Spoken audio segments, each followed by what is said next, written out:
السلام عليكم ورحمة الله وبركاته.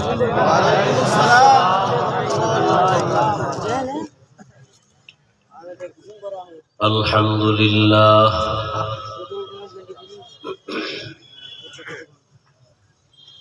الحمد لله الذي جعل الشمس والقمر بحسبان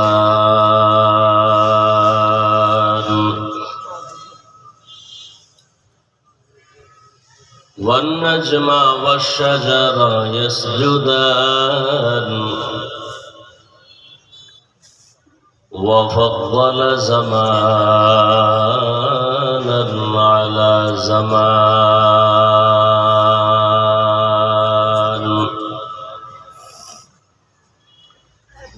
كما فضل مكانا على مكان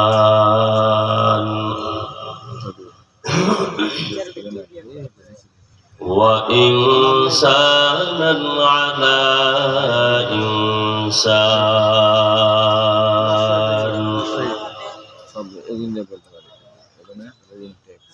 ونشهد أن لا إله إلا الله وحده لا شريك له لا ضد له ولا ند له ولا مثل له ونشهد أن سيدنا وسندنا وحبيبنا وحبيب ربنا وطبيبنا وطبيب قلوبنا ومولانا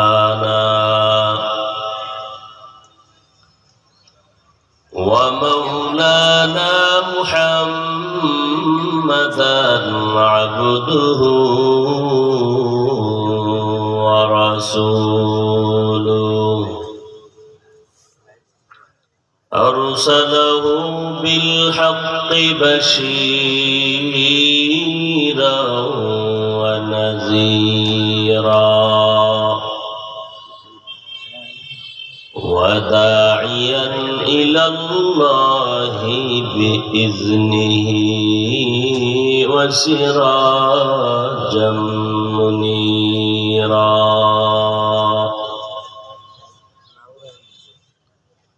اللهم صل على محمد النبي الأمي وعلى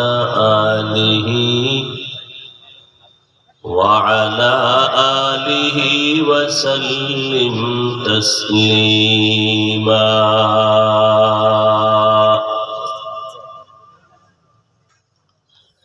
وبعد فأعوذ بالله بالله من الشيطان الرجيم.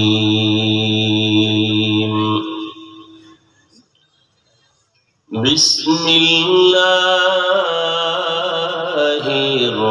الرحمن الرحيم.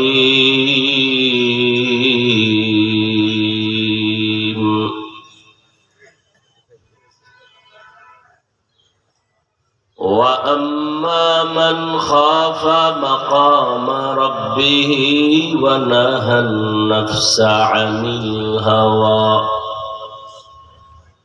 فإن الجنة هي المأوى.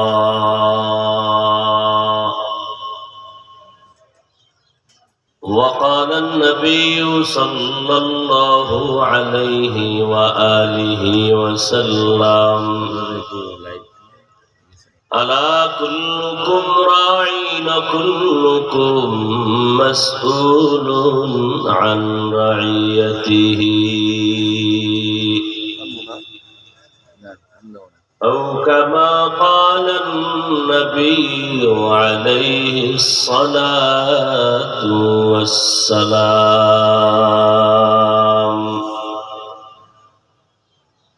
صدق الله مولانا العظيم وصدق رسوله النبي الأمي الكريم، ونحن على ذلك من الشاهدين والشاكرين والذاكرين، والحمد لله رب العالمين.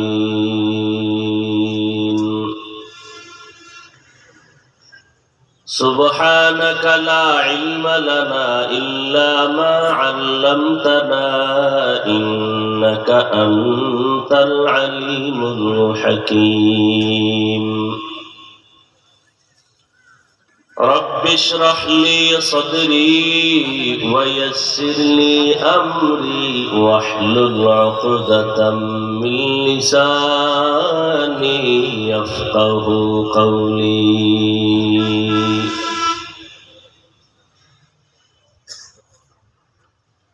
सूरज ने दिया अपनी शुआओं को ये पैगाम,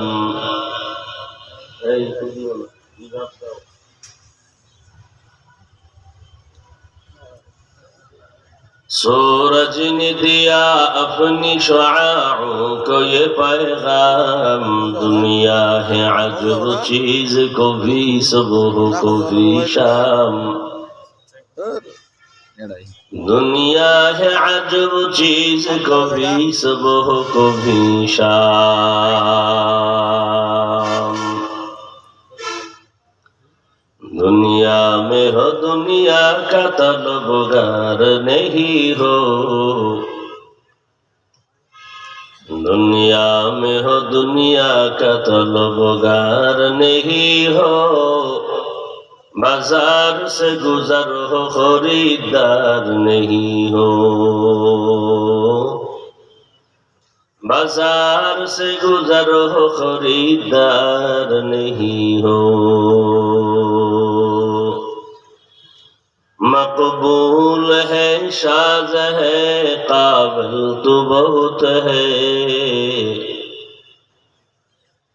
मकबूल है शाज़ है काबिल तो बहुत है, आईना के मानिंदे तो नहीं दिल तो बहुत है, आईना के मानिंदे तो नहीं दिल तो बहुत है। ला इलाहा इल्लल्लाह, ला इलाहा इल्लल्लाह, ला इलाहा इल्लल्लाह, ला इलाहा इल्लल्लाह,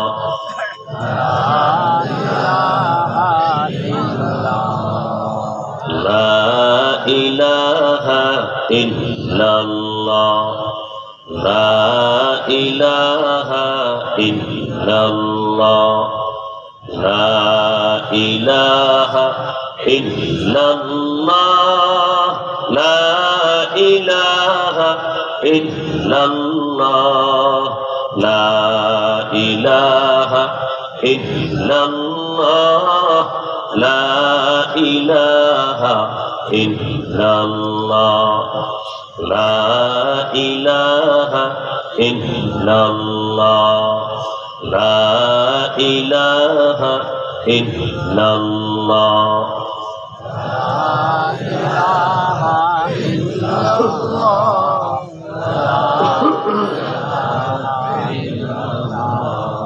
লা ইলাহা ইল্লাল্লাহ লা ইলাহা ইল্লাল্লাহ লা ইলাহা ইল্লাল্লাহ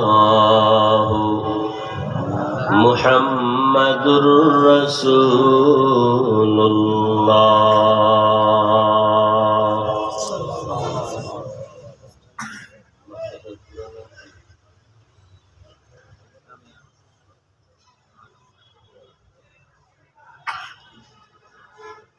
ঐতিহ্যবাহী রাজশাহী প্রাণ কেন্দ্রে প্রতিষ্ঠিত ইসলামী শিক্ষা প্রতিষ্ঠান জামিয়া হুসাইনিয়া, জামিয়া উসমানিয়া হোসাইনাবাদ কর্তৃক আয়োজিত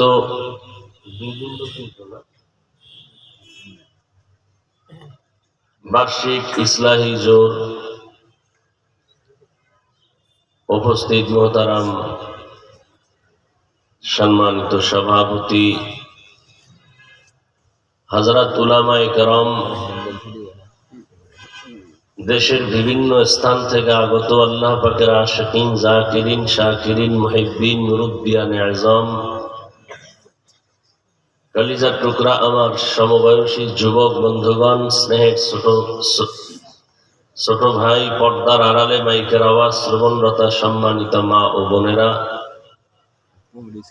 আল্লাহ পাকের দরবারে শুকর যে আল্লাহ পাক আমাদেরকে সুস্থ রেখেছেন এবং পৃথিবীর শ্রেষ্ঠ মজলিস, উলামায়ে আহলে হকের মজলিস, গুনাহ মাফের মজলিস, তওবা কবুলের মজলিস, আল্লাহ পাকের আশিকিন, জাকিরিন, শাকিরিনদের মজলিস, বরকতিয়ে মজলিসে আমাদেরকে আসা বসার তৌফিক দান করেছেন।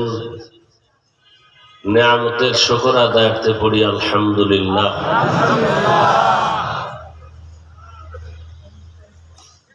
দেশের শীর্ষস্থানীয় হযরত উলামায়ে কেরাম আলোচনা রেখেছেন, ইনশাআল্লাহ রাখবেন। বিশেষ করে এই ইসলাহি জোরের মধ্যমণি মাদানী সাহেব হুজুর দামাত বারাকাতুহুম, তিনি আসবেন, আলোচনা রাখবেন। উলামায়ে কেরামের কথাগুলো উম্মাহকে সহি তরিকায় আমল করার তৌফিক দান করেন। উলামায়ে কেরামের ইজ্জতকে আল্লাহ বেশি বেশি বাড়ায় দেন। যে সমস্ত বান্দা বান্দিরা উলামায়ে কেরামের বিরুদ্ধে ষড়যন্ত্র করে, প্রপাগান্ডা ছড়ায়, সম্মান নষ্ট করার জন্য বিভিন্ন চক্রান্তের শিকার, লেখার মাধ্যমে, মিডিয়ায় বলার মাধ্যমে, আল্লাহ এদের হেদায়েত দান করেন। উলামায়ে কেরামের বিরুদ্ধে কথা বলা কোনো ভালো মা বাবার ভালো সন্তানের দ্বারা সম্ভব না। উলামায়ে কেরামের বিরুদ্ধে কথা তারাই বলে, উলামায়ে কেরামের বিরুদ্ধে ফেসবুকে তারাই লেখে যারা মা বাবার অভিশপ্ত সন্তান। মা বাবার অভিশপ্ত সন্তান ছাড়া কেউ উলামায়ে কেরামের বিরুদ্ধে কলম ধরার, জবান খোলার সাহস করতে পারে না। এই জন্য দোয়া করলাম আল্লাহ হেদায়াত দান করেন। বাংলাদেশে যত ঝামেলা শুধু উলামায়ে কেরামদের সাথে বেয়াদবির ফলাফল। কারণ কিয়ামত পর্যন্ত জমিনে আর এক সেকেন্ডের জন্য নবীজি আসবেন না। নাকি রাজশাহী নবী আসবেন? ঢাকা বাইতুল মোকাররমে নবী মাঝে মাঝে আসেন। কিয়ামত পর্যন্ত নবী আর আসবেন না। সাহাবায়ে কেরামও আর আইম্মায়ে কেরামও আসবেন না। বড় বড় আউলিয়ায়ে কেরাম যারা, তারাও আর আসবেন না। কিয়ামত পর্যন্ত জাতিকে জান্নাতের পথে আহ্বান করবেন কোরআন সুন্নাহর আলোকে একমাত্র, শুধুমাত্র, কেবলমাত্র উলামায়ে আহলে হক। উলামায়ে বলেন, উলামায়ে, হ্যাঁ, এই শব্দটা বাড়ায় বলবেন, উলামায়ে। কারণ উলামাদের মধ্যে বিশাল এক বাহিনী আছে, আহলে বাতিল নাই? আর এটা রাসূল ১৫০০ বছর আগেই বলে গেছেন। قال النبي صلى الله عليه وآله وسلم ألا إن شر الشر شرار العلماء وإن خير الخير خيار العلماء। দুনিয়াতে সবথেকে খারাপ একদল আলেম, আবার ভালোর থেকেও সব থেকে শ্রেষ্ঠ যারা ভালো, এরাও কি আলেম। দুনিয়ার শ্রেষ্ঠ, সম্মানিত, সর্বোচ্চ জায়গায় থাকবেন আলেম, কথাটা অনায়াসে অন্তর গ্রহণ করেছে, বুঝে আসছে। কিন্তু মদ পানকারী, জিনাকার, দুর্নীতিবাজ, জালেমকে আল্লাহ খারাপ, রসুল খারাপ না বলে দুনিয়াতে নিকৃষ্ট আলেম, আলেম কেন খারাপ? এটা গাঞ্জাখোর খারাপ, মদ পান করে খারাপ, জিনা করে খারাপ, আলেম কেন খারাপ? আলেম জিনা করার কারণে খারাপ না, আলেম মদ পান করে, মূলত বিষয় এটা না। বিষয় কি? লক্ষ লক্ষ মদ পানকারী, জিনাকার, গাঞ্জাখোর যদি এক স্টেজে দাঁড়াইয়াও ইসলামের বিরুদ্ধে কিছু বলে, এদের দ্বারা ইসলামের যতটা ক্ষতি না হয়, এর থেকে 1000 কোটি গুণ ক্ষতি হয় একজন টুপিওয়ালার দ্বারা। হাজারো প্যান্ট শার্ট টাই গাঞ্জাখোর, মদখোর, কোরআন মাথায় লইয়া কসম খায় যদি ইসলামের বিরুদ্ধে কিছু বলে, মানুষ গ্রহণ করে না। একজন টুপিওয়ালা বললে ভাবতে থাকে, হুজুরে যেহেতু বলছে হইতেও পারে। তাহলে লক্ষ লক্ষ বেনামাজি, সুদখোর ইসলামের যে ক্ষতি না করতে পারে, একজন আলেম তার থেকে বেশি ক্ষতি করতে পারে। আল্লাহ সেই ক্ষতির পথ থেকে গোটা উম্মাহকে হেফাজত করেন। কিছু স্টেজ আছে বয়ান করার, আর সে সমস্ত স্টেজে আমরা বয়ান করতে যাই বক্তা হইয়া। আর বাংলাদেশে কিছু স্টেজ আছে যেখানে বয়ান করা না, বয়ান করার মতো ব্যাটারিতে চার্জ নেওয়া লাগে। এরকম স্টেজের এই একটা স্টেজ যেখানে ঈমান ও আমলের ব্যাটারিতে চার্জ গ্রহণ করে, আর ওই চার্জ দিয়ে এবার উম্মতকে আবার বাহিরে খেদমত করে। এরকম একটা স্টেজ এই ওসমানিয়ার স্টেজ। বুঝেন, কথা বুঝেন। মোবাইলে চার্জ থাকলে না কথা হবে, না থাকলে হবে? আমাদেরও ঈমান আমলের ব্যাটারি আছে, চার্জ দিতে হয়। চার্জ না থাকলে আমলের কথা হয় না। নামাজ পড়ে ঠিক, রবের সাথে কালেকশন থাকে না। জিকির করে ঠিক, কিন্তু রুহানি জগতের সাথে কালেকশন থাকে না। এই জন্য চার্জ দিতে হয়, কলবের পাওয়ার বাড়াইতে হয়। এই কলবের পাওয়ার বাড়ায় ওলামায়ে কেরাম কোরআন সুন্নাহ মেডিসিন দিয়া। ওলামায়ে কেরামের কাজ কি? পত্রিকায় লেখা দেখলাম, বিভিন্ন বিলবোর্ডে লেখা আছে, দিনকে বদলে দাও। দিন দয়ের শিকার দিন, দিন বদলের পালা। সবাই পাল্লা দিয়া প্রতিযোগিতা করে, দিন বদলাও, দিন বদলাও। সারা দুনিয়ার ওলামায়ে কেরাম আহলুল্লাহদের কাজ হলো নো, দিন না, দিলকে বদলাও। কি বদলাও? দিল। এটারে বাইর করে নতুন একটা দিল ঢুকাও। হ্যাঁ না, কাবার পাল্টাও। দিলের মধ্যে ময়লা পড়েছে, সাফ করো। একটা প্রাইভেট গাড়ি, আমার বডি একটা গাড়ি, প্রাইভেট একটা কার গাড়ি, চালক লাগে চালানোর জন্য। চালক আছে, চলবে না, ইঞ্জিন লাগবে। ইঞ্জিনও আছে, চলবে না। ইঞ্জিনকে সচল রাখার জন্য ভেতরে একটা ব্যাটারি আছে, আছে না নেই? ব্যাটারিও আছে, ইঞ্জিনও আছে, ড্রাইভারও আছে। স্টার্ট হয়েছে, বন্ধ হয়ে যায়। বিষয় কি? ইঞ্জিনে ময়লা ঢুকছে, প্লাগ গুলো পরিষ্কার করতে হবে। তাড়াতাড়ি হসপিটালে নাও, ওটাকে সুন্দর করে যত পরিষ্কার করে দিবে, ময়লা সাফ করবে, আবার সতেজ ভাবে ইঞ্জিন চলবে।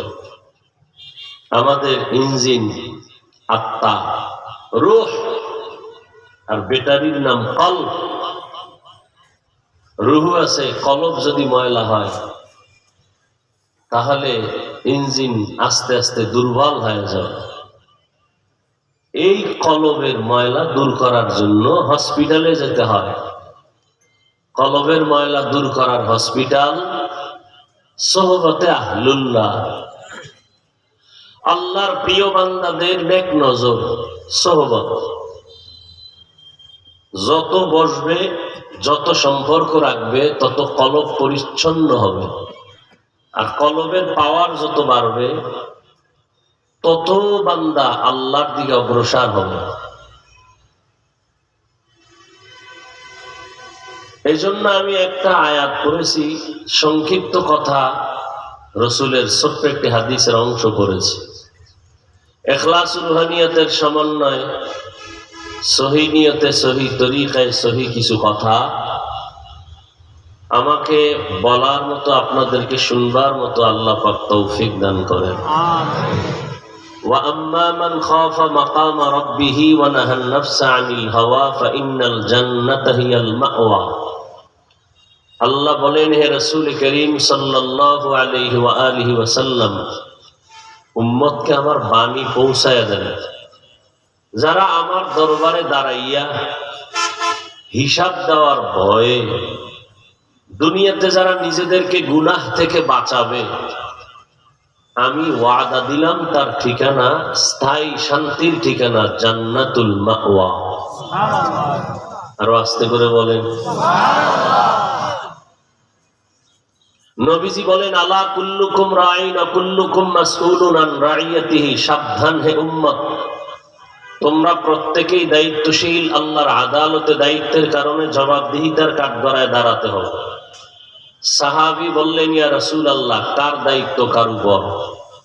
নবী বললেন, অধীনস্থদের, যিনি কর্তা, গার্ডিয়ান হবেন, মুরব্বী হবেন, সে অধীনস্থদের দায়িত্বশীল। যেমন প্রত্যেকটা সন্তান পিতামাতার অধীন, প্রত্যেক পিতামাতা সন্তানের দায়িত্বশীল।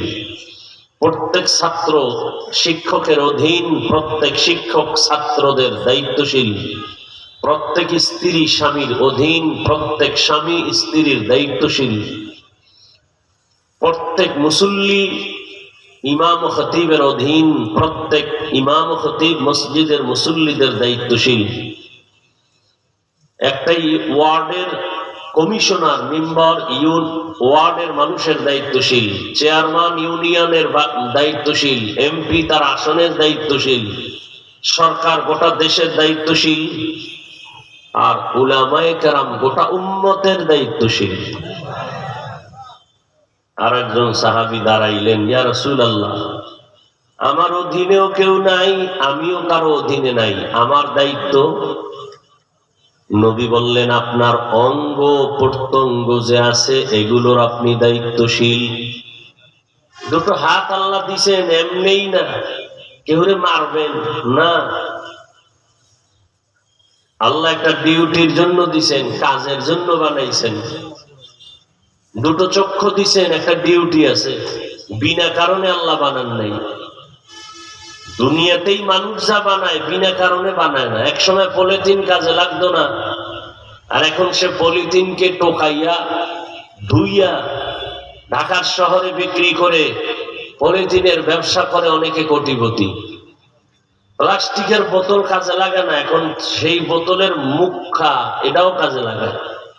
মানুষের বানানো জিনিসটা যদি কাজে লাগায়, ফেলে না দেয়। আল্লাহ এত আদর করে মানুষ বানাইছে এমনি।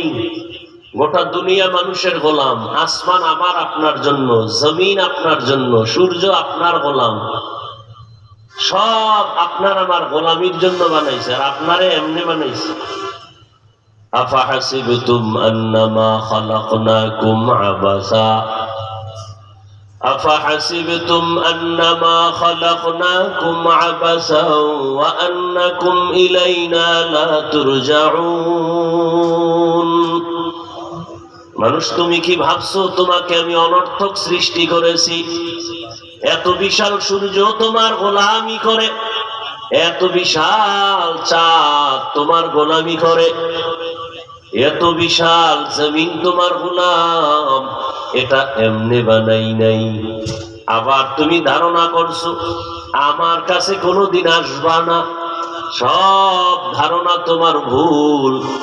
আমার কাছে একদিন আগে পরে হাজিরা দিতেই হবে।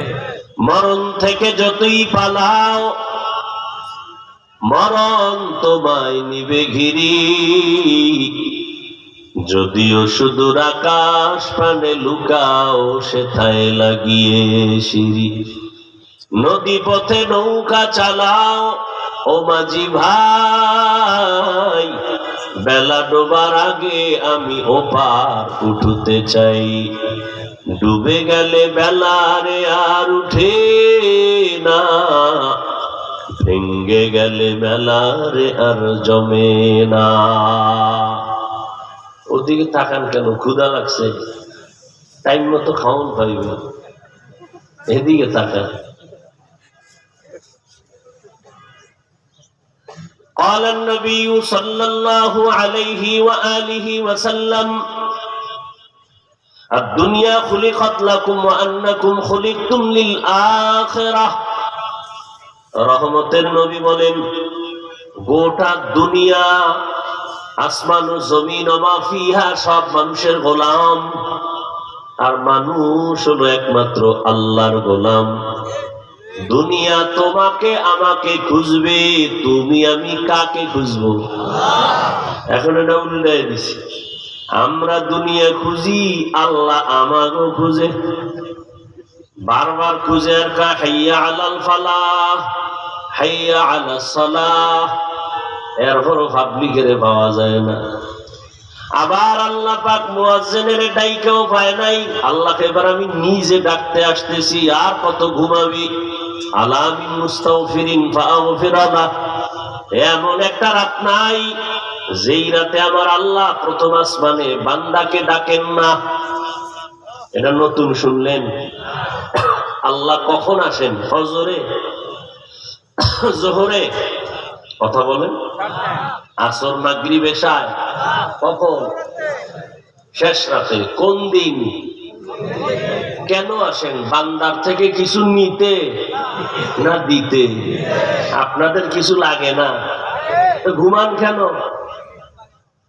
অতি গভীর হয় রজনী যখন, নীরবে প্রভুর নাম জপিও তখন। প্রভুর করুণা যদি পাইবারে চাও, গভীর রাতে উঠে প্রভুর গুণগান গাও। বাদশাহ হারুন রশিদের নাম শুনছেন তো? আচ্ছা, কথাটা শেষ করি। সাহাবীকে নবী বললেন অঙ্গ প্রত্যঙ্গ তোমার দায়িত্ব। দুটো হাত আল্লাহ দিয়েছেন কাজের জন্য। এক হাতে আঙ্গুল কয়টা? এক একটা আঙ্গুলে দাগ আছে কয়টা? 5 আঙ্গুলে কয়টা? এই দাগগুলো আল্লাহ অনর্থক বানানে। 5 বেলার নামাজ পড়ো, ডান হাতের আঙ্গুলের দাগগুলো গুনে গুনে নামাজের সালাম ফিরায় 33 বার সুবহানাল্লাহ পড়ো, 33 বার আলহামদুলিল্লাহ তাসবিহ পড়ো, 34 বার আল্লাহু আকবার পড়ো। তাসবিহে ফাতিমি এটা অল্প 1 মিনিটও লাগে না, কিন্তু এর পাওয়ার অনেক বেশি। সেদিন আল্লাহর কসম করে বলছি। কসম কেন? অনেকে সন্দেহ করবেন, এই জন্য সন্দেহ দূর করার জন্য বলছি। এক আল্লাহর বান্দা যুবক আমাকে ঘটনা শুনাইতেছেন। ঠিক এই পথ দিয়া কোনো একদিন বয়ান করে ঢাকা যাইতেছিলাম। নাটোর পার হইয়া একটা মোড় আছে, চৌরাস্তা, কি বনপাড়া, ওখানে বসে ছেলেটা আমাকে শুনায়, আমি তো এক সময় মইরা গেছিলাম, ডাক্তার আমারে ফিরাই দিছে, আমি আর বাঁচবো না, শরীর মোটা হয়ে গেছে। আমি আল্লাহর উপরে ভরসা করি না, আপনার বয়ান শুনে আমি লাইনে আনছি। আমি আপনার এই বয়ানের ক্যাসেট থেকে এই আমলটা নিলাম।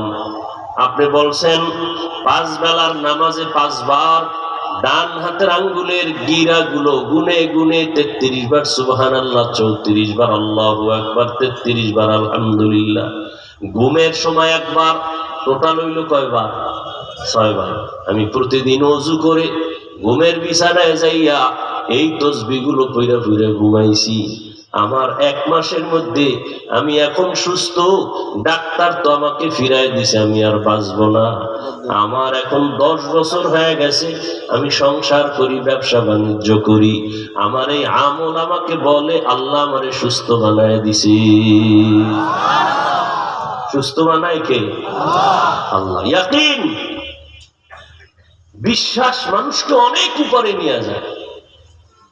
ভক্তি, মোহাব্বত, শ্রদ্ধা, অস্ত্র তো হাতে আছে, ব্যবহার করি না, বিশ্বাসও নাই। আল্লাহ হেদায়েত দান করেন। দুটো চক্ষু আল্লাহ দান করছেন, কিয়ামতের ময়দানে এগুলো হিসাব আল্লাহর কাছে দিতে হবে। হাত দিছিলাম, ডিউটি পালন করছো কিনা? অনেক বান্দা আযাবের ভয়ে মিথ্যা কথা বলবে, করে নাই বলবে করছি। আল্লাহ জবানটা বন্ধ করে বলবে হাত কথা বল। এখন তো আবার প্যাচ লাগছে, হাত কি আবার কথা বলতে পারেনি? আপনাদের হাত কথা বলে? বলেন না কেন? আল্লাহ যখন বলবে কথা বল, পারবে? হ্যাঁ, এই বিশ্বাসটা রাজশাহীর সবার থাকলে তো প্যাচ লাগে না। আজীবন মনে রাখবেন, সারা দুনিয়ার বিবেক যেটাকে বলে হবে না, আমার রবের কুদরত বলে সেটা হবে। সারা দুনিয়ার বিবেক বলে যেটা অসম্ভব, আমার রবের কুদরত বলে সব অসম্ভব আমার রবের দ্বারা সম্ভব। একটা দুধের বাচ্চা কথা বলতে পারে না, রব যদি কুদরতের ক্ষমতা দেয় পারেনি। মরা গাছে কথা বলতে পারে না, রবের কুদরতে পারে। এই বিশ্বাসটা যদি এই জমিনের উলামায়ে কেরামের অন্তরে থাকতো, তাহলে আহলুল্লাহদের, আউলিয়ায়ে কেরামদের কারামত নিয়ে কি লোকাল করতো না। কোনদিন বলতো না আমরা কারামত মানি না, আউলিয়া মানি না, ওলি মানি না। গাছের সাথে কথা বলতেছে শিবলি রহমাতুল্লাহ আলাইহি, এটা কেমনে সম্ভব? দীর্ঘ বছর নদীর মধ্যে পানি নাই, কি নাই? একদিন না অনেক দিন। বড় একজন আল্লাহর ওলি, নবী না, রসুল না, একজন সর্বোচ্চ কি আল্লাহ তাআলার প্রিয় বান্দা, ওলিয়ে কামেল। তার কাছে বলা হলো অমুক নদীর মধ্যে পানি নাই, শুকিয়ে আছে। খুব খেয়াল করেন, আল্লাহর ওলি একটা চিঠি লিখলেন। কি লেখছেন চিঠির মধ্যে তিনি জানেন আর আল্লাহ জানেন। লেখা কয়, যাও আমার লেখা চিঠিটা নদীর মধ্যে ফালায়া দাও। সবাই গিয়া যখন তার লেখা চিঠি নদীর মধ্যে ফেলে দিল, দীর্ঘ বছরের শুকনা নদীর মধ্যে পানির জোয়ার শুরু হয়ে গেছে। আর একটু চিন্তা করে সুবহানাল্লাহ কোন, যদি কইবি নিতে আসতে কেন? একজন আবার যুক্তি দেয়, আল্লাহ কি আসতে কইলে হুনে না? কথা হলে আল্লাহ আসতে কইলে হুনে, যুক্তিটা ফজরের নামাজে লাগাই দাও। ইমাম সাহেবকে রাত আসতে পড়ো, জোরে বললে দরকার কি? খোদায় তো আসতেও শুনে, চলবে যুক্তি? যুক্তির নাম ইসলাম না। বুঝে আসুক আর না আসুক, আল্লাহর কথা মেনে নেওয়ার নাম ইসলাম। চিঠি দিছে নদীর মধ্যে পানি। এক গাঞ্জাখোর ছাড়া কেউ বিশ্বাস করতে পারে? নদীর মধ্যে বহু বছর পানি নাই, চিঠি লেখা দিছে, পানি শুরু। কানে কানে কয়, এই কামটা গড়াই লোকে দেওবন্দেরা হুজুর হয়তো কাফের হয়ে গেছে। না না না, কে গড়াইছে? শর্ম নাই, ও তো দলিল ছাড়া কাফের না। কে গড়াইছে? তাবলিগওয়ালারা। 3 নম্বরের কাফের না, তাবলিগওয়ালারাও না। কারা গড়াইল এই কামটা? নদীতে পানি নেই, সিডি লেখা দিছে একজন ওলি, পানি শুরু হয়ে গেছে। কে গড়াইছে? খুঁজতে খুঁজতে খুঁজতে খুঁজতে গিয়া দেখে রহমতের নবীর হাতে গড়া একজন সাহাবী, হযরত ওমর। এবার জিহ্বায় কামড় দিয়া কয়, কি করি? ওমর গড়াইছে, কেমনে সম্ভব? আমার রবের কুদরতের দ্বারা সম্ভব। আউলিয়ারা কারে উকবা ইখতিয়ার, জাহেলারা কারে দুনিয়া ইখতিয়ার। দুনিয়ার সব বিবেক বলে হবে না, রবের কুদরত বলে। দুনিয়ার সব বিবেক বলে এটা অসম্ভব, আমার রবের কুদরত বলে এটা সম্ভব। পাথর কান্না করে, কেমনে কয়া রবের কুদরত? সুম্মা কাসাত কুলুবুকুম মিন বাদি যালিকা ফাহিয়া কাল হিজারা আও আশাদ্দু কাসওয়া ওয়া ইন্না মিনাল হিজারাতি লামা ইয়াতাফাজ্জারু মিনহুল আনহার ওয়া ইন্না মিনহা লামা ইয়াশাক্কাকু ফায়াখরুজু মিনহুল মা ওয়া ইন্না মিনহা লামা ইয়াহবিতু মিন খাশিয়াতিল্লাহ ওয়া মাল্লাহু বিগাফিলিন আম্মা তা'মালুন।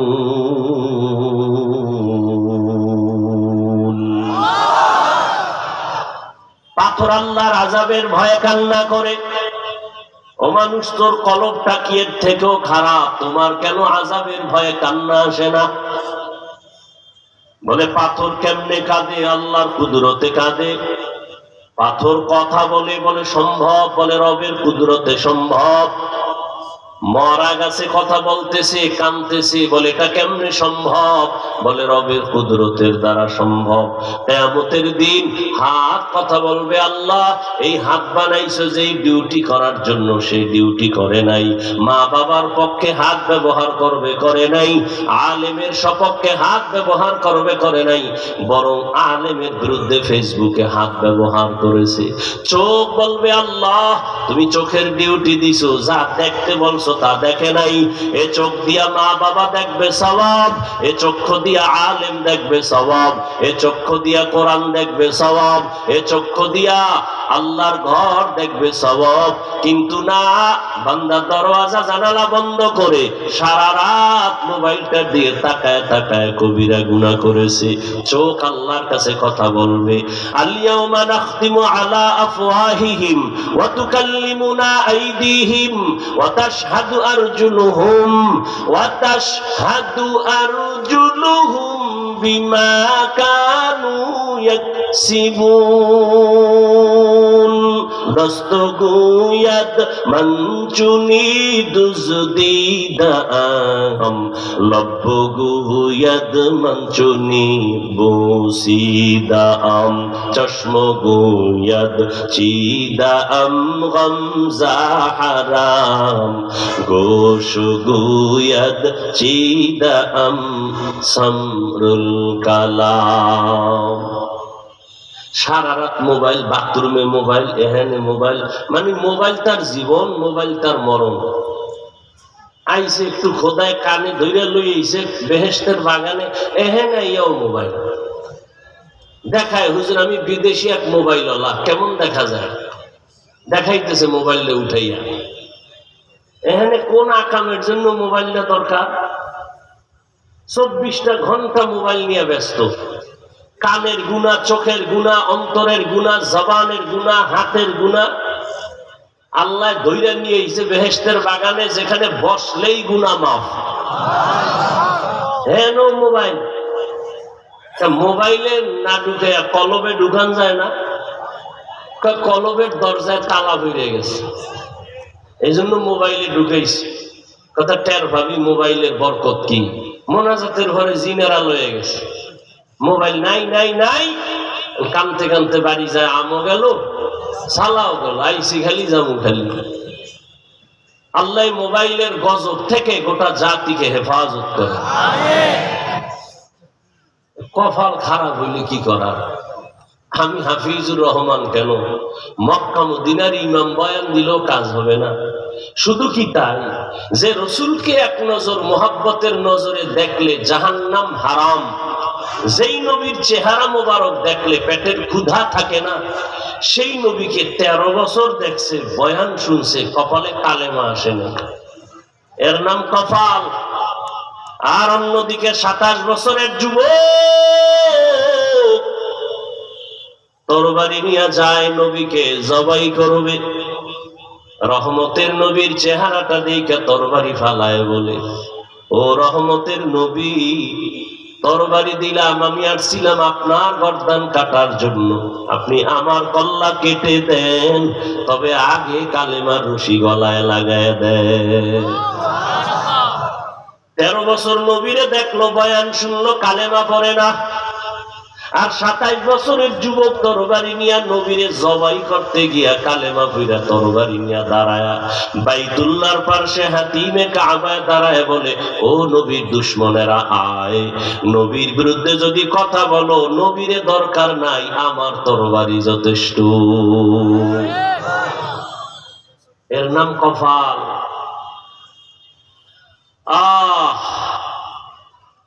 থানায় আসামি পুলিশে ধইরা নিয়ে বেতের বাড়ি দেয়, আসামির চোখে পানি নাই। আর একজন আল্লাহর ওলি স্টেজে বয়ান করে, 200 হাত দূরে বসে একটা যুবক হাউ মাউ করে কান্না করে। একবারও চিন্তা করছেন নি ওই যুবকটারে মারলো কে?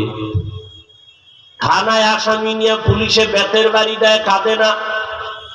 আর বেহেশতের বাগানে আল্লাহওয়ালাদের বয়ানে ময়দানে মানুষ কান্না করে, বলো ওকে মারলো কে? বড় কঠিন ব্যাপার। এজন্য আল্লাহ পাক রব্বুল আলামিন বলেন, وَأَمَّا مَنْ خَافَ مَقَامَ رَبِّهِ وَنَهَى النَّفْسَ عَنِ الْهَوَى فَإِنَّ الْجَنَّةَ هِيَ الْمَأْوَى।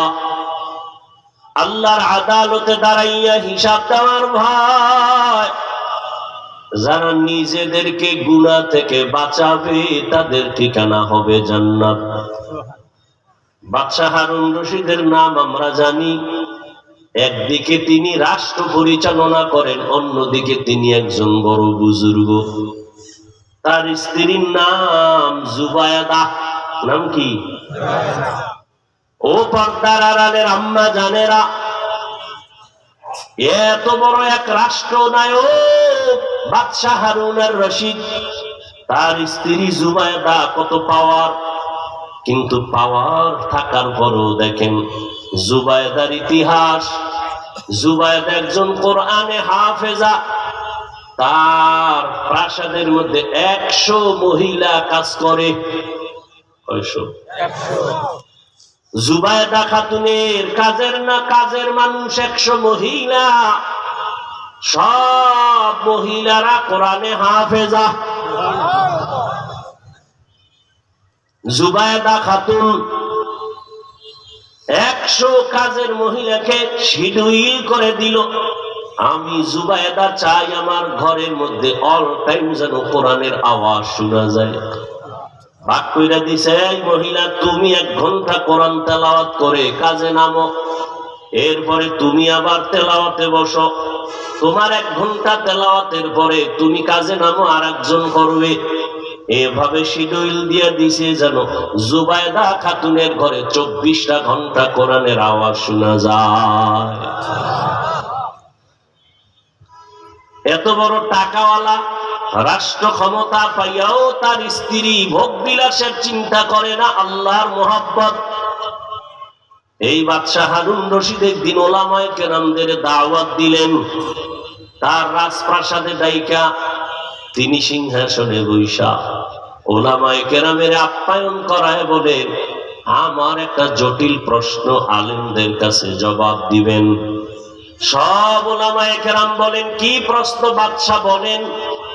বাদশাহ হারুন রশিদ কয়, আমি রাষ্ট্র চালাইতেছি, আমাকে একটু জবাব দেন। আমি নামাজও পড়ি, আমি রাষ্ট্র চালাই, আমি আল্লাহর জিকিরও করি, বলেন আমি জান্নাতি নাকি আমি জাহান্নামী? এক একজন আলেম দাঁড়াইলেন আর জবাব দিলেন। একটা মানুষ জান্নাতের কাজ করে বলা যাবে, জাহান্নামের পথে কাজ করে বলা যাবে, কিন্তু নিশ্চিত কে জান্নাতি কে জাহান্নামী এটা বলা যাবে না।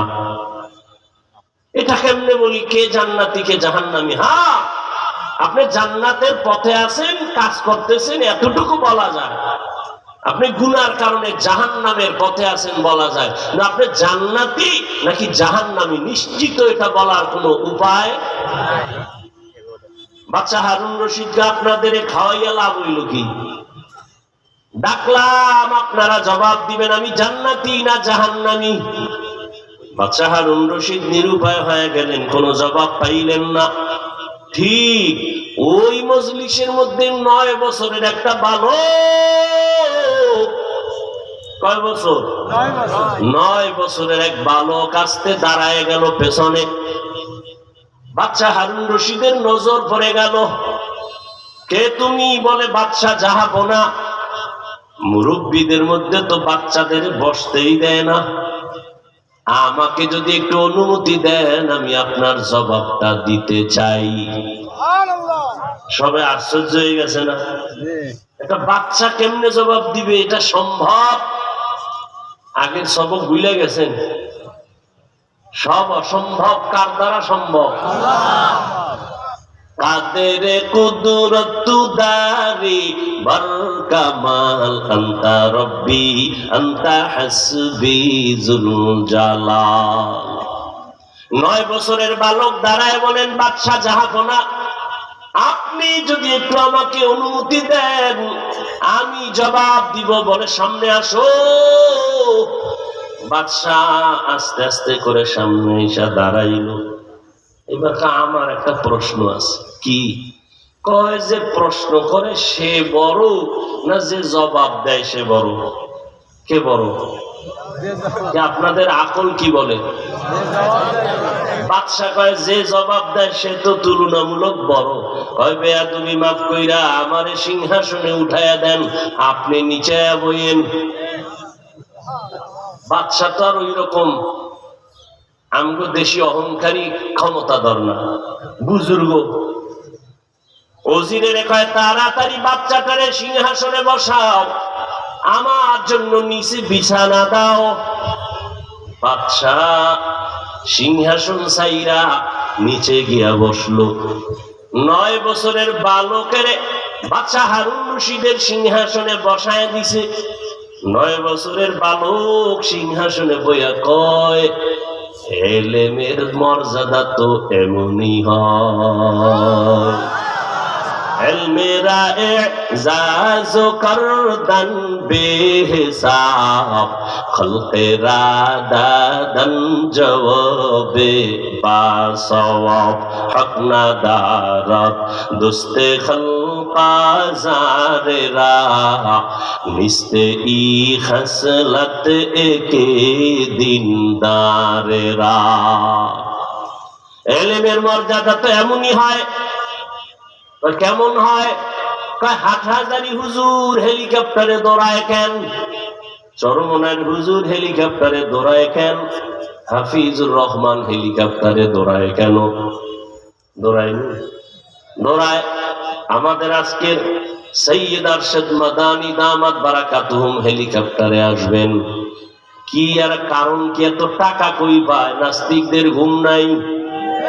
নাস্তিকের বললাম, এই নাস্তিকের দল, হাটহাজারীর হুজুর হেলিকপ্টারে দৌড়ায় না, আমার মাওলার দেওয়া ইলম সর্বোচ্চ সম্মানে দৌড়ায়। মেরা এজাজো করদন বেহিসাব খলকে রাদাদন জওয়াবে বাসওয়াব। এলেম তো আল্লাহর পক্ষ থেকে আসছে, এটা তো উপর থেকে আসছে, তো উপরেই থাকবে। এলেম ওয়ালা তো উপরেই থাকবে। যখনই চাপাইয়া নিচে রাখতে যায় তখনই ঝামেলা শুরু হয়ে যায়। যেটা যেখানে থাকবে সেখানে রাখো, উল্টা পাল্টা জায়গায় রাখার নাম বেয়াদবি। বাচ্চা হারুন রশিদ নিচে নামলো, 9 বছরের বালক চেয়ারে সিংহাসনে বসে বলে, এই ইলমের সম্মান তো এমনই হয়। সম্মান আল্লাহ পাক 2 কারণে মানুষের সম্মানের জায়গায় বসায়। এক হলো টাকা পয়সা সম্পদ, আর এক হলো ইলম। ইলমের কারণেও মানুষ সম্মানের চেয়ার পায়, টাকার কারণেও মানুষ সম্মানের চেয়ার পায়। হযরত আলী শুকর আদায় করেন, আল্লাহ আপনি আমাদের ইলম দিয়েছেন, টাকা দেন নাই, 1000 কোটি শুকর আদায় করি। রাজিনা কিসমাতাল জব্বার ফিনা লানা ইলমুন ওয়ালিল আ'দাই মালু ফাইন্নাল মালা ইয়াফনি আন করিবিন ওয়া ইন্নাল ইলমা বাকিন লা ইয়াজালু। ইলমের সম্মান।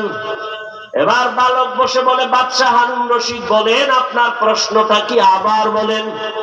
বাদশাহ বলে, আমি একদিকে রাষ্ট্র চালাই, অন্যদিকে আমি আল্লাহর হুকুম মতো নিজেও চলি, বলো আমি জান্নাতি নাকি জাহান্নামী? এবার 9 বছরের বালক বলে, আপনার জীবনে এমন কোন ঘটনা ঘটছেনি কি আপনি চাইলে গুনাহ করতে পারতেন, কোনো বাধা ছিল না, কিন্তু আল্লাহর আদালতে দাঁড়াইয়া হিসাব দেওয়ার ভয় আপনি গুনাহ করেন নাই? এমন কোন ঘটনা জীবনে হইছেনি? বাদশাহ হারুন রশিদ বলে, অনেক। আমি চাইলেই গুনাহ করতে পারতাম, কেউ জানতো না, কিন্তু আমি আল্লাহর ভয়ে গুনাহ করি নাই। বালক ডাক দিয়া কয়, আল্লাহর কসম আপনি নিশ্চিত জান্নাতি। সব বড় বড় আলেমদের মাথা গরম, আমরা কেউ পারি নাই। বালক কেমনে কইল নিশ্চিত জান্নাতি? দাঁড়ায় গেল, দলিল দাও। বলে, মন গড়া বলি নাই, আমার আল্লাহর কোরআন থেকে দলিল নাও।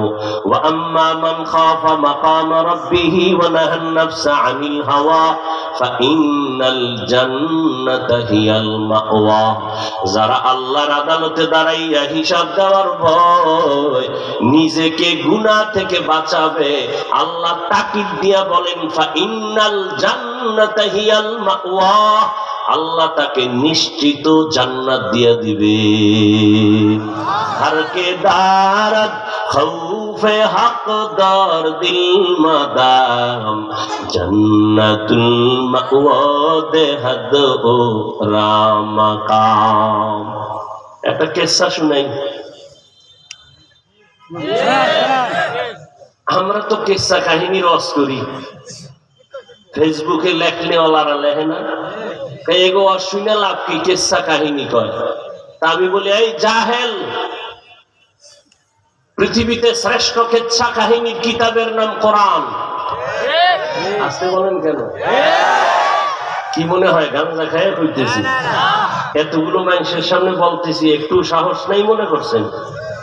পৃথিবীতে শ্রেষ্ঠ কেচ্ছা কাহিনীর কিতাবের নাম কোরআন। পৃথিবীতে শ্রেষ্ঠ কেচ্ছা কাহিনীর দ্বিতীয় কিতাবের নাম হাদিস।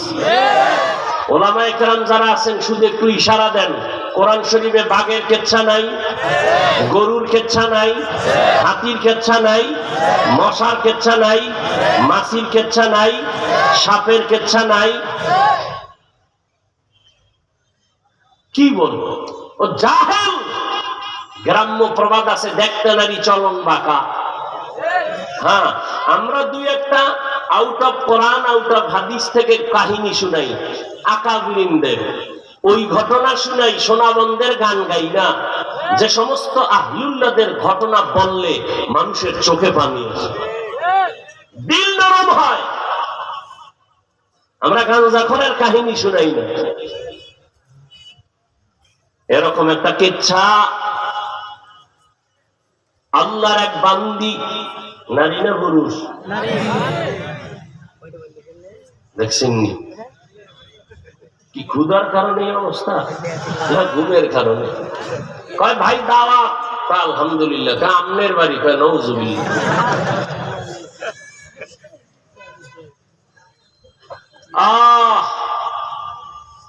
আল্লাহর এক বান্দি, খুব কঠিন হালাতে সংসার, বাচ্চাগুলো আছে। কোন রকম মানুষের বাড়ি কাজ করলে তার চুলায় আগুন জ্বলে, যদি চলে না, কাজ করে না তো চুলায় আগুন জ্বলে না, বাচ্চার খানা হয় না। ভালো করে খেয়াল করেন। আল্লাহর বান্দি পেরেশান, কাজও যাইতে পারে না, ঘরের চুলায় আগুন জ্বলে না, অসুস্থ হালাত। বাচ্চাগুলো কয়দিন আর না খায়া থাকবে? আম্মা জান না খায়া থাকতে পারেন, কিন্তু সন্তান না খায়া থাকবে সইতে পারে না। এমন এক অবস্থা চলে আসলো, ওই মহিলা বাচ্চাদের কান্না সহ্য করতে পারে না। কি করা যায়? বাচ্চাগুলোর চোখে এমন পানি, কান্না করে ক্ষুধায় বেহুশ হয়ে ঘুমিয়ে পড়ে। আল্লাহর বান্দি পেরেশান, আমি মা না খাইয়া সময় কাটাইতে পারি, কিন্তু না, আমার বাচ্চার ক্ষুধার যন্ত্রণা সহ্য করতে পারি না।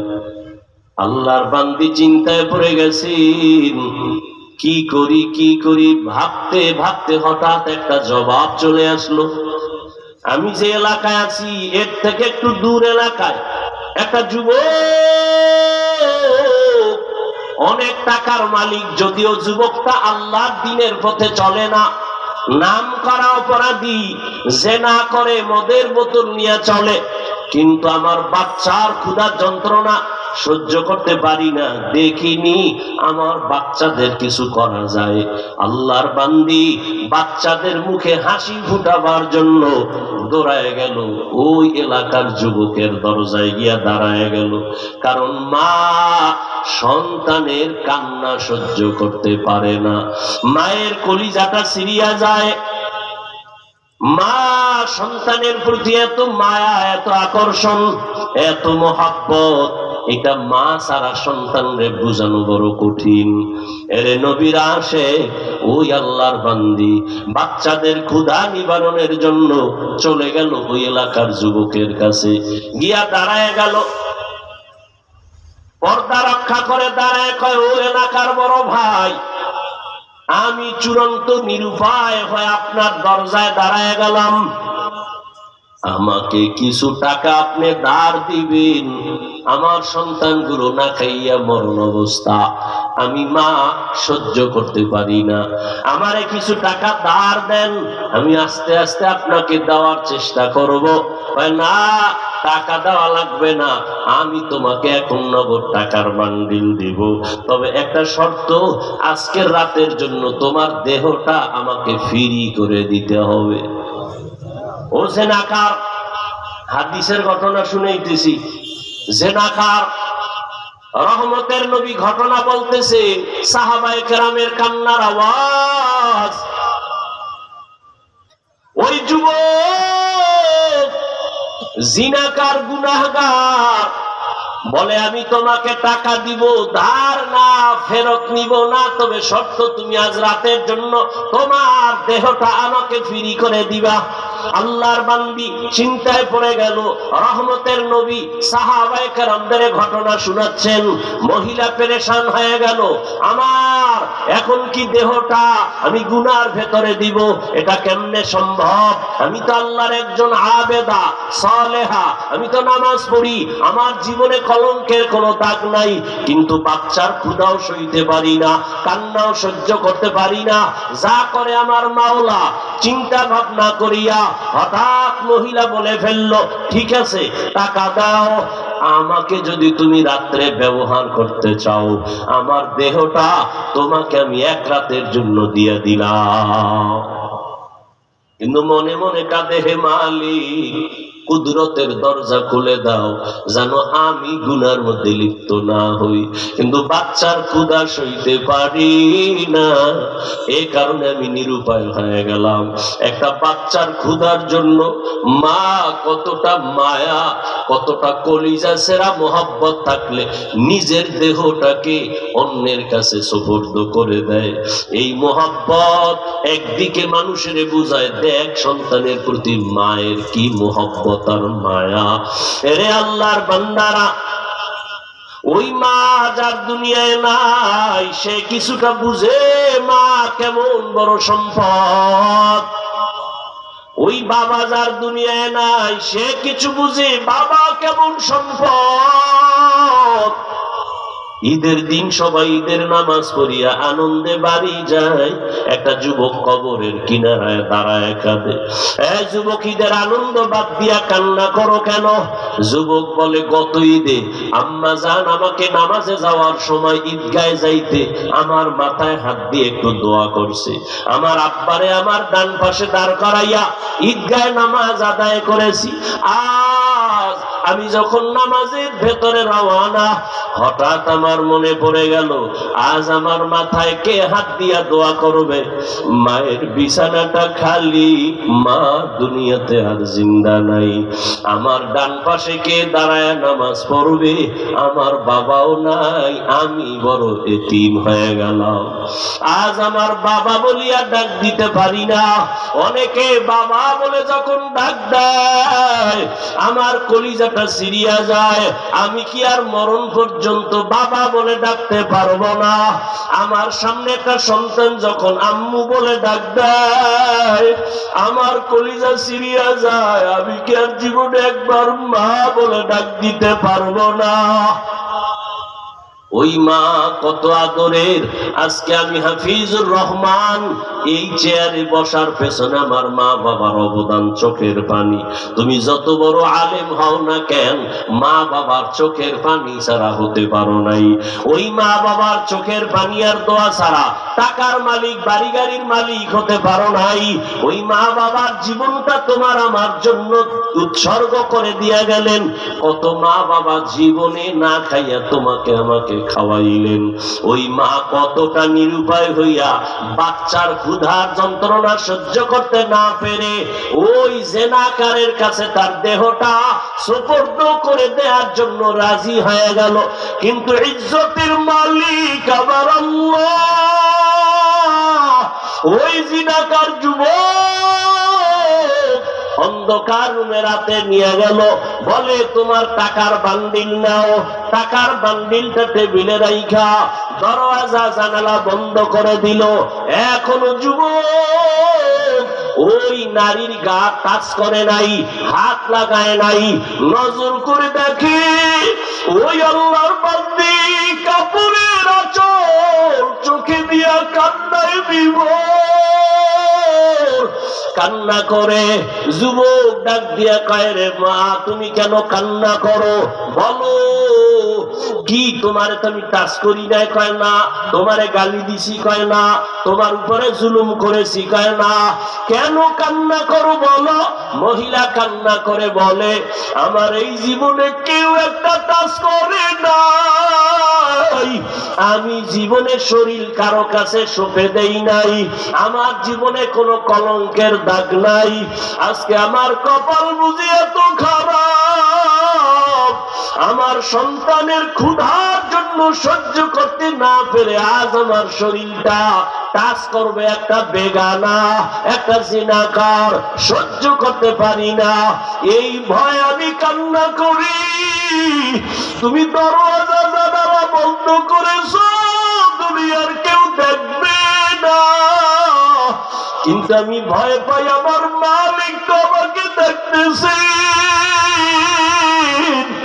আমার মালিকের দরজা কেমনে আমি বন্ধ করব? আমার মালিকের আদালতে আমি কেমনে দাঁড়াইয়া জবাব দিব? এই ভয় আমি কান্না করি। মহিলার কান্নাটা আর কথাটা ওই জিনাকারের কলিজার মধ্যে গিয়া ধাক্কা লাগায় দিছে। জিনাকার ডাক দিয়া কয়, মাত্র তুমি একটা জিনাকার যুবকের বেগানার সামনে দাঁড়াইছো, এখনো তোমার শরীর টাচ করে নাই। মাত্র একটা বেগানার সামনে দাঁড়াইয়া এইভাবে যদি তুমি আল্লাহকে ভয় পাও, তাহলে আমি কত বেগানার শরীরে হাত লাগাইছি, এই জীবনে কত জিনা করেছি, কত অন্যায় করেছি, তাহলে আমার তো মরিয়া যাওয়া উচিত, আমার তো কান্না করে মরে যাওয়া দরকার। আমিও রেডি হয়ে গেলাম, তোমার গায়ে টাচ করব না, আমি তওবা করতেছি, টাকা নিয়ে যাও, 1 টাকাও আর লাগবে না, আর আমার জন্য দোয়া করিও, আমি যেন আল্লাহকে নিয়ে কবরে যেতে পারি, কিয়ামতের ময়দানে যেন আসামির কাঠগড়ায় দাঁড়াইতে না হয়। ওয়া আম্মা মান খাফা মাকাম রাব্বিহি ওয়া নাহান নাফসা আনিল হাওয়া ফাইন্নাল জান্নাতা হিয়াল মাওয়া। আল্লাহর আদালতে দাঁড়াইয়া হিসাব দেওয়ার ভয়। ও পর্দার আড়ালের আম্মা জানেরা, একটা মায়ের কারণেই একটা জিনাকার তওবা করে ফেলতেছে। এই ঘটনা দুনিয়ার কেউ জানে না, একমাত্র আল্লাহ জানেন। ওই জিনাকার যুবক মহিলার কান্নায় তওবা করে ছেড়ে দিল, টাকাও দিয়া দিল। আল্লাহর বান্দি টাকা নিয়ে বাড়ি গেল। কয়েকদিনের মধ্যে ওই বান্দা হঠাৎ অসুস্থ, তওবা পুরোপুরি করে ফেললো, গুনাহ ছেড়ে দিল, মরিয়াও গেল। ওই সময়ে নিয়ম ছিল, আল্লাহর কুদরত, যদি কোনো মানুষ মরে যায় তার বাড়ির দরজায় একটা লেখা ভেসে উঠে, ভালো থাকলে লেখা উঠে লোকটা ভালো ছিল, যদি খারাপ থাকতো লোকটার বাড়ির গেটে লেখা থাকতো লোকটা খারাপ ছিল। ওই বান্দা, আল্লাহর বান্দা, তওবা করিয়া কবরে চলে গেল, দাফন হয়ে গেল।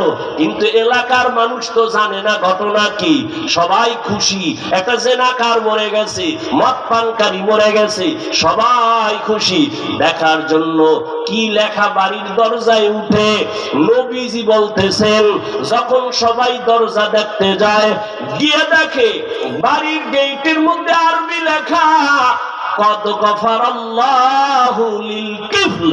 কিফলি নামের আল্লাহর বান্দা, আল্লাহর কথা কে যেন লিখে দিল, কদ গফারাল্লাহ, কিফলি নামের বান্দাকে আল্লাহ মাফ করে দিয়েছেন। সবাই আশ্চর্য হয়ে গেল, এত বড় জিনাকার, এত বড় মদ পানকারী, আল্লাহ তারে মাফ করলেন, তার মানে কি? জীবনে এমন কি করলেন? সবাই তদন্ত করা শুরু করলো, এই জিনাকারের আল্লাহ কেন মাফ করলেন? গেটে লেখা কদ গফারাল্লাহ, আল্লাহ তাকে মাফ করে দিয়েছেন। খুঁজতে খুঁজতে খুঁজতে খুঁজতে দেখে ওই মহিলার ঘটনা পেয়ে গেল।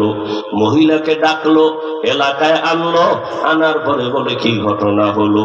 মহিলা বলে, আমি আমার বাচ্চার ক্ষুধা নিবারণের জন্য এর দরজায় দাঁড়াইছি, আমাকে চাইছিল টাকার বিনিময় 1 রাত আমাকে ব্যবহার করবে। কিন্তু যখন রুমের মধ্যে ঢুকাইছে আমার শরীরের মধ্যে কম্পন শুরু হয়ে গেছে। আমার শরীর, আমার দেহ যদি গুনাহ হয় আমি মালিকের আদালতে কেমনে দাঁড়াবো? আমার এই ভয় তার অন্তরের মধ্যে ঢুকে গেছে, তার অন্তরের মধ্যে কম্পন শুরু হয়ে গেছে। ওই বান্দা তওবা করে ফেলেছে, আমার শরীর আর টাচ করে নাই, টাকা আমাকে হাদিয়া দিয়েছে। আল্লাহ পাক এর বরকতে তাকে তওবার নসিব করেছেন, আল্লাহ তাকে মাফ করে দিয়েছেন। ও আল্লাহর বান্দা, যুবক বাবা, আজকে দেখো একটা জিনাকার মহিলার কান্না দেখা আল্লাহর ভয় অন্তরে চলে আসছে।